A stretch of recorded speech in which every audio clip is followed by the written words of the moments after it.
Mga mahal kong kasambahay, gusto kong marinig ninyo ito.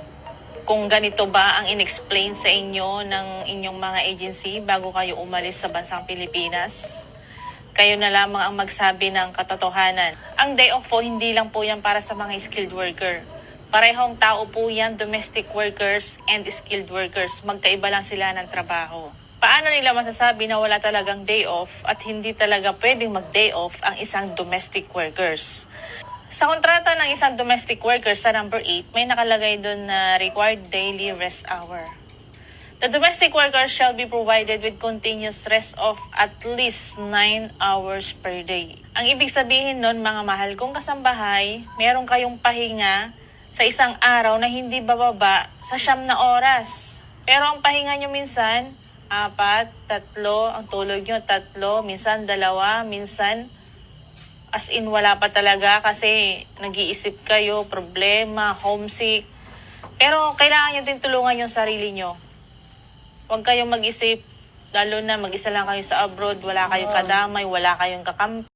Yung mga nakakausap nyo sa phone, hindi talaga yan matatawag na i-comfort talaga kayo, nakakausap nyo lang sila sa social media. Tulungan din natin yung sarili natin, lalo na sa mga baguhan. Naku po, ang dami pong nag-refuse to work ngayon.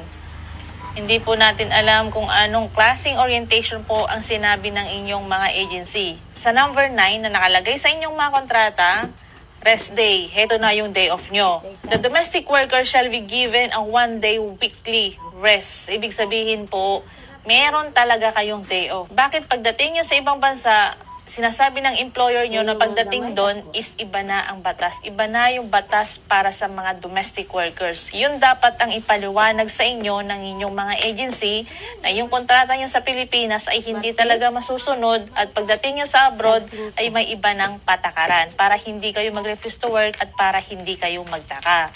Ito naman ang sabi ng agency. Pakinggan po natin guys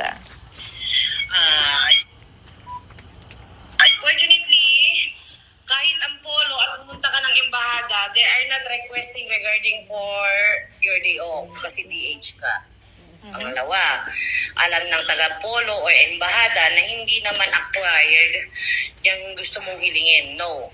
Nasa kontrata yan, pero sinasabi namin dun sa OWA pa lang sa Pilipinas, hindi yan applicable sa mga DH dito sa Saudi. Okay? Hindi yan applicable. Naintindihan mo, nandyan sa kontrata pero hindi siya applicable. Kahit pumunta ka ng polo, sasabihin sa'yo at hindi pumayag ang amo mo, walang magagawa.